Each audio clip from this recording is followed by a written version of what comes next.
Assalamu alaikum. Hi everyone. Today I'm going to just refresh some of your H2S key understanding to make sure you'll be safe, inshallah, at your site, and you'll have a more deeper understanding what can go wrong in toxic environment, especially where you find mostly the H2S, like in confined spaces or any operational activity which is going on nearby, and you are unfamiliar or might be you don't have knowledge or you become careless because nothing has happened in the previous like 5 years or last 10 years even. So this kind of misconception sometimes is a killing point. So for your practical understanding, let me share one of the video with you, and maybe it will give you a more solid reason why we have to follow H2S.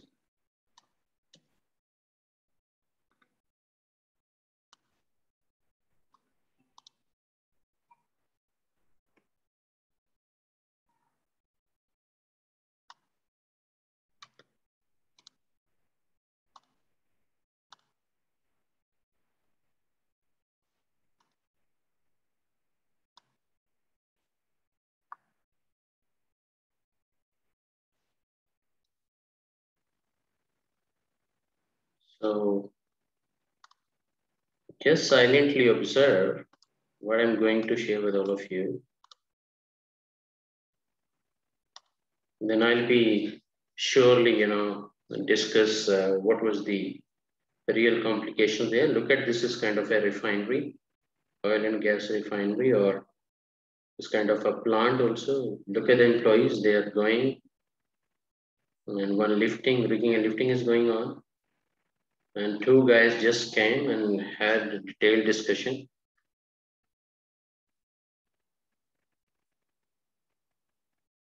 And what they realized, if you want to open anything of the plant, much better is to wear the right set of respirator, especially the SCABA, self-contained breathing apparatus. And they help to each other, they communicated. It's just kind of a toolbox meeting, in other words, even though they didn't do any gas testing, or even though they have T40 Rattler, displayed like kind of a personal instrument monitor. But one of the third guy who is part of like a signal man of rigging and lifting process, but unfortunately he's not familiar what is going on.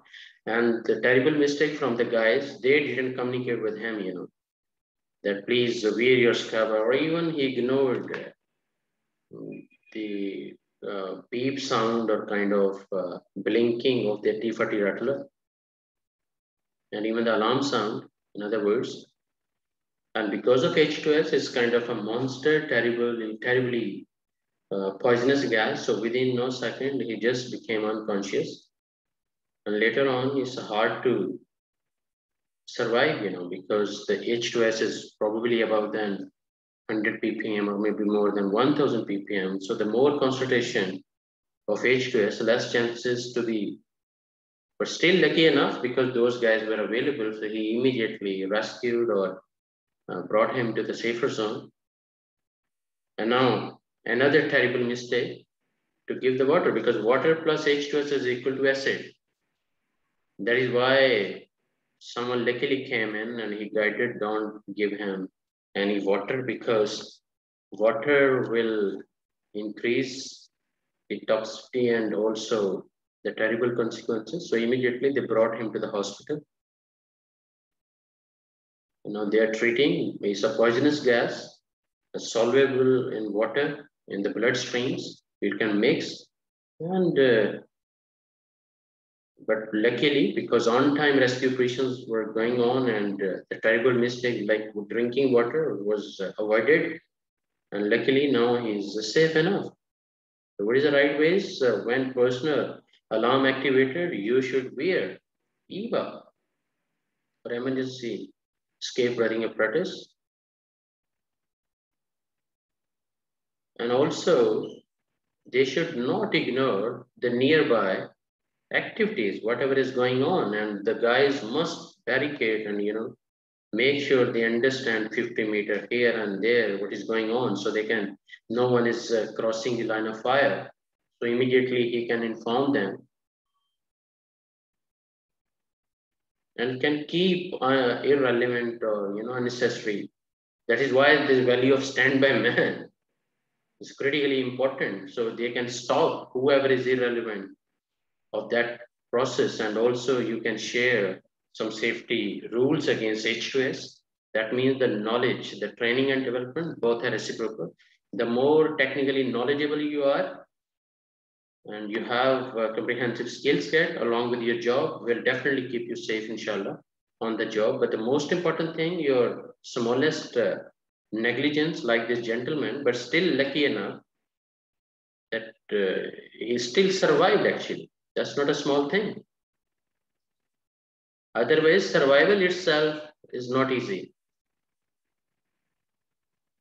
So I hope it would have given you a comprehensive information how you're going to move on with your plans, so nothing should go wrong with your health. And of course, you are there for your family, for yourself. And I always mention the company can get new employees like this. But what about your family? What about your friends and family? Because you are the only hero for them, right? So make sure you take full responsibility of your health, your life. And you're going to say, my life, my responsibility, my safety, my responsibility, first of all. How come someone can come 24 hours and keep you safe, or watching you 24 hours or 12 hours or 8 hours a shift? It's hard. So that is why you have to be the safety manager of your own area. I hope this video would have given you some lessons and how you're going to protect yourself, how you have to be fully active on the job, even off the job, and ensuring your safety. Even though life is a one-way journey, we are not coming back. So make sure you give importance to this precious gift you got from Allah, and not destroying your life with your negligence or with your poor knowledge. Thank you very much. Take care of yourself. I will keep sharing the knowledge, and I hope it will give you some comprehensive way out how you're going to keep yourself safe, inshallah. Thank you very much. Bye-bye.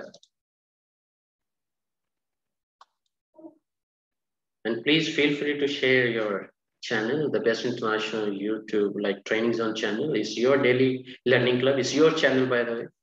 And let's help to each other to promote safety culture, to promote safety knowledge, inshallah. Thank you very much.